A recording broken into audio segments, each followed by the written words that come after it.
Thank you very much for the thought-provoking session. I have a comment and a question. Comment is for the Admiral.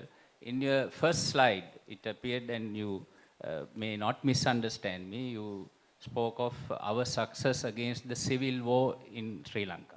We never had a civil war in Sri Lanka. We never could draw a parallel with the American Civil War, which was fought between Confederates and Union, or Spanish Civil War, English Civil War, or Russian Civil War. We had terrorism. There was a group of terrorists who identified themselves as the sole representatives of Tamil-speaking people in the country, and they were fighting against the state. So it was either insurgency or terrorism or armed conflict, but not a civil war, because what they lacked was legitimacy. The moment we identify it as a civil war, they get that legitimacy.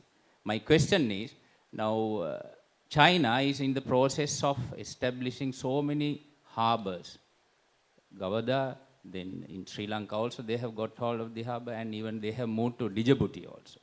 So when they do that, any country who wants to be the superpower into the next millennium, they should have the control over the Indian Ocean. That is what the belief is. So how do you look at that problem from the US perspective? And from the Sri Lankan perspective, even the chair may answer now, when the elephants fight, it is the grass which suffers. So when these big nations start fighting in the future, a smaller country like ours would us be the playing fields of those great powers. Thank you very much. Can you hear me? Yep. Yeah, thanks. As far as your comment, thank you for edification. I don't want to comment on your country. You obviously have a better handle on that than I do. As far as the Indian Ocean and the perspective you brought about, as I said, this infrastructure provision, generally that's a good thing. Connectivity is a good thing, but again, at what cost, and is there going to be influence, and make sure that doesn't interfere with sovereignty issues, I think would be the question you have. I think I understand your position, and as far as the Indian Ocean goes, our position, I think it's the prevention of a regional hegemon. I was just listening to some of the presentations here, and some of the folks are looking at the world through some pretty rose-colored glasses. But this prosperity that Asia's enjoyed over the last 70 years since the end of World War II was built on the backs of this peace, prosperity, this economic and international order that had freedom of the seas, and an opportunity for all to rise together. I lived 2 years in South Korea. I couldn't see a better example of a country rising from the ashes after the Korean War to where they are today. The second thing is this is a great learning institution. I've enjoyed talking to the students I met this time and then the previous time. And I just think we need to be very careful about moral relativity and moral equivalency. And when my esteemed colleague here says that, it's a good thing that what Russia's doing in Syria. Well, when you think about the millions and millions of refugees, ask how Europe feels about that, or the 500,000 that have been killed, close to 500,000 that have been killed there. Why is that a good thing? And why is it a good thing for the annexation of a sovereign country in terms of the Crimea? And in terms of the South China Sea that we talked about before, and I've had several questions on that. Ask the other 6 nations that have claims in that area and how they feel about this. So it's making sure that we're so significantly enmeshed that no country can play one another off of each other. This needs to be about peace, prosperity.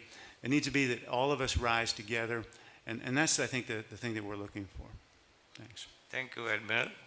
Yes, please. Microphone here.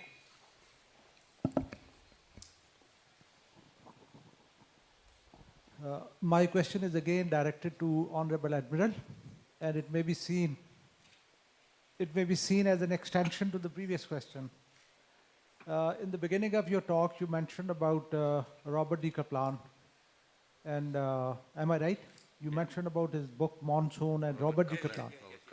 I'm also a big fan of the great author, and he wrote a monumental article that Indian Ocean is going to be the center stage for 21st century rivalry. Now, one course of action is that the US plays a positive role to control this rivalry and let not the things go out of control. But as I see it, there are certain practical manifestations of this rivalry. This article was written way back in 2000, if I correctly remember, 5 or 6.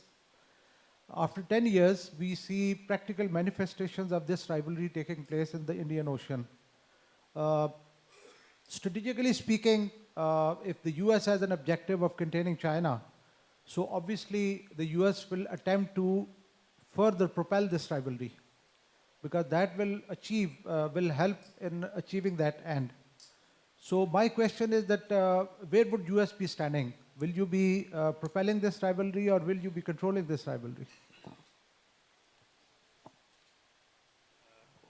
Yeah, I do have a lot of respect for Robert Kaplan. In fact, I talked to him a lot when we were writing the strategy, and I talked to him over the last few years whenever I could get a chance in Washington, D.C.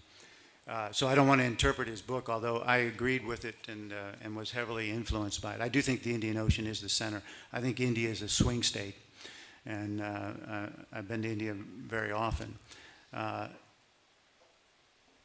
Again, this is about when you're asking questions. I'm not going to give the official U.S. position. I'm on my horse farm now in Florida, but this is classic balance of power politics, and you guys know it as well as anybody else. And again, if we're significantly enmeshed, this isn't about winning wars and defeating the enemy in center of gravity anymore. This is about position, and how do you want to position yourself for the future, and how do you want to influence events. Nobody has to win. We just have to make sure that everybody coexists peacefully together. And that's what balance of power is about. It can be balancing without containment. Thanks. Thank you. Any other colleague who wanted to comment very quickly? No, here from the panel? No. If not, we have time for one last question. Time for the question? Okay. Once again, this is not necessarily a question. And I was just, as I was listening to the presentations, I was disturbed by the discourse more than the content of it. Okay? Let me just express my views. Any one of you can, they are not directed to any particular person. It came out from many. Peace. Okay? What do we really mean by peace? There was this argument that until very recently we had peace.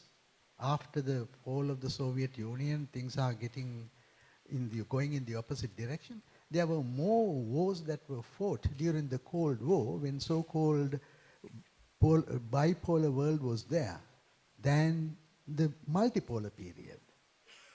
Okay?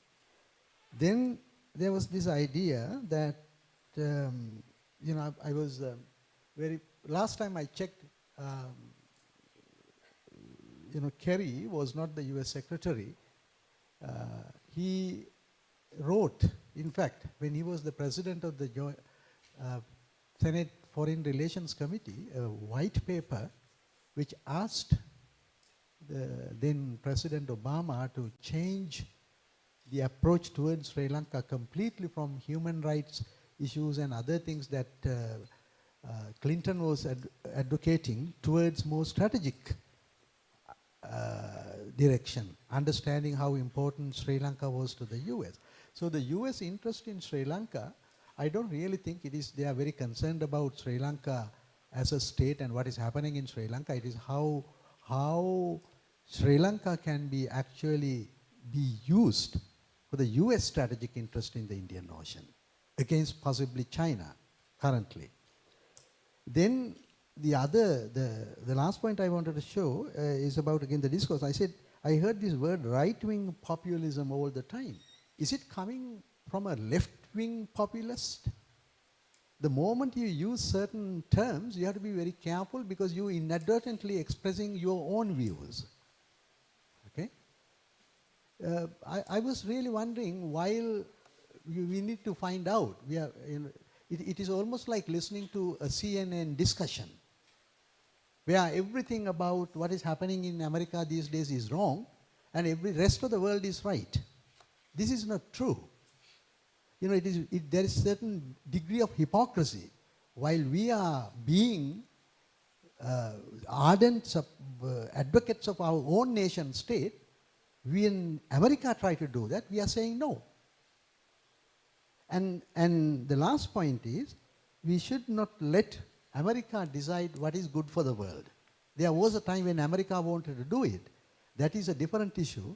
But we now live in a world which is not necessarily totally dominated. US has a lot of influence, but it is not dominated by them, and then the rest of the world should not allow them to do so. The rise of China and rise of Russia and all that is precisely to tell the world is not owned by America.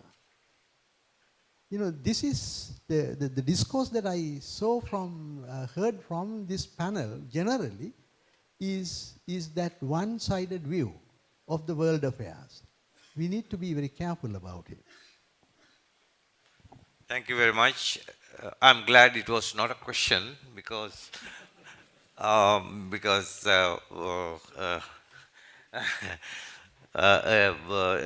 Shantahen Nayak, in his usual professional objectivity, I think raised very important questions which are not easy to answer, I guess.